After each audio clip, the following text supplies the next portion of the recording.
رحمۃ اللہ وبرکاتہ۔ میرے پیارے آقا صلی اللہ علیہ وسلم کے پیارے دیوانوں، یہ سامنے دیکھیے خانہ کعبہ کا طواف کا کتنا حسین منظر ہے ماشاءاللہ۔ اس پر مجھے ایک نعت شریف کے اشعار یاد آ رہے ہیں جو میں آپ کی نظر کروں۔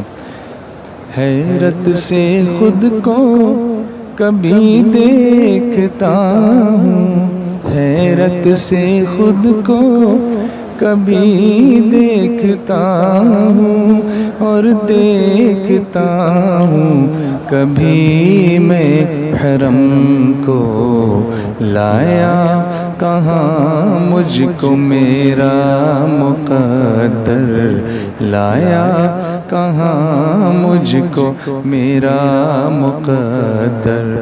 اللہ اکبر اللہ اکبر اللہ اکبر اللہ اکبر۔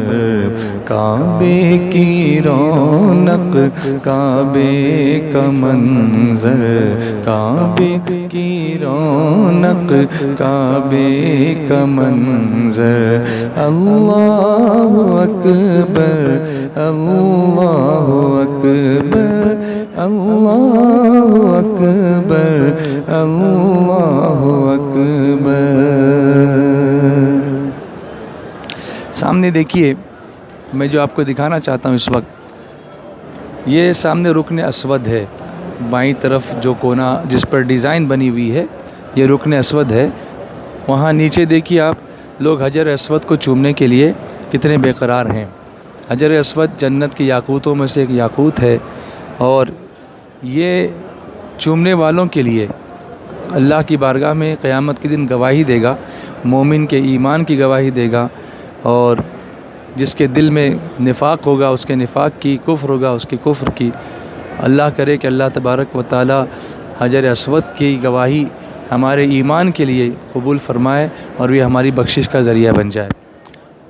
حجر اسود اور آپ دیکھیں گے باب کعبہ، کعبے کا دروازہ، اس کے بیچ کی جگہ اس کو کہتے ہیں ملتزم، یعنی لپٹنے کی جگہ۔ میرے آقا علیہ الصلوۃ والتسلیم فرماتے ہیں کہ میں جب جبریل علیہ السلام کو دیکھنا چاہتا ہوں تو دیکھتا ہوں کہ ملتزم سے لپٹے ہوئے دعا کر رہے ہیں، یا واجدو یا ماجدو لا تزل عنی نعمتا انعمتها علیہ۔ ایک ماں کے دامن سے جیسے بچہ لپٹتا ہے، ایسے حاجی یہاں آ کر یا عمرہ کرنے والا یہاں آ کر ملتزم سے لپٹتا ہے۔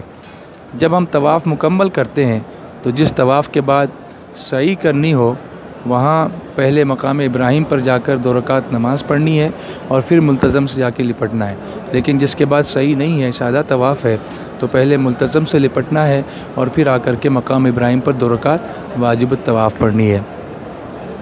اب یہ سامنے دیکھیے مقام ابراہیم، اللہ اللہ، جس کے بارے میں قرآن کریم میں اللہ تبارک و تعالی نے آیت نازل فرمائی، وَاتَّخِذُوا مِن مَّقَامِ إِبْرَاهِيمَ مُصَلًّى۔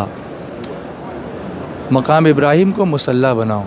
میرے آقا علیہ الصلوۃ والتسلیم فرماتے ہیں کہ جس نے مقام ابراہیم کے پیچھے 2 رکعت نماز پڑھی، اللہ اس کے اگلے اور پچھلے گناہوں کو معاف فرما دے گا۔ میں عرض کرتا ہوں، اے اللہ، سارا کعبہ تیرا، حرم تیرا، یہ مقام ابراہیم پہ تو نے کیوں بلایا؟ تو رحمت جواب دے گی کہ میرے بندے، وہاں میرے خلیل کے قدموں کے نشان موجود ہیں۔ اللہ اکبر، خلیل کے قدموں کے نشان، یہ نشان محفوظ کیوں رکھے گئے؟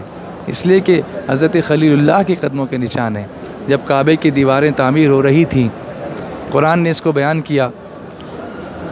اللہ تعالیٰ قرآن پاک میں ارشاد فرماتا ہے، وَإِذْ يَرْفَعُ إِبْرَاهِيمُ الْقَوَاعِدَ مِنَ الْبَيْتِ وَإِسْمَاعِيلُ رَبَّنَا تَقَبَّلْ مِنَّا إِنَّكَ أَنْتَ السَّمِيعُ الْعَلِيمُ۔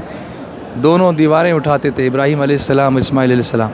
اللہ نے جنت سے پتھر بھیجا، اس پر ابراہیم علیہ السلام کھڑے ہوتے تھے، اور جیسے جیسے دیواریں اونچی ہوتی تھیں تو سیدنا ابراہیم علیہ السلام کے لیے پتھر اوپر اٹھتا جاتا تھا۔ یہ سب سے پہلی لفٹ تھی، ایسکیلیٹر تھا یا ایلیویٹر تھا، جس کے لیے کوئی الیکٹریسٹی نہیں تھی، صرف نبی کے قدموں کی برکت تھی اور پتھر میں زندگی آ گئی تھی۔ وہ پتھر بھی بڑا عاشق تھا، اس نے اپنے نشان، اس نے سینے پر ابراہیم علیہ السلام کے قدموں کے نشانوں کو ثبت کر لیا، قائم کر لیا، تو اللہ نے اس کی عظمت کو یوں بڑھا دیا کہ اسے مقام ابراہیم بنا دیا اور ہمارے لیے گناہوں کی بخشش کا ذریعہ اس طرح بنایا کہ اس کے پیچھے 2 رکعت جو نماز پڑھتا ہے اللہ اس کے اگلے اور پچھلے گناہوں کو معاف فرما دیتا ہے۔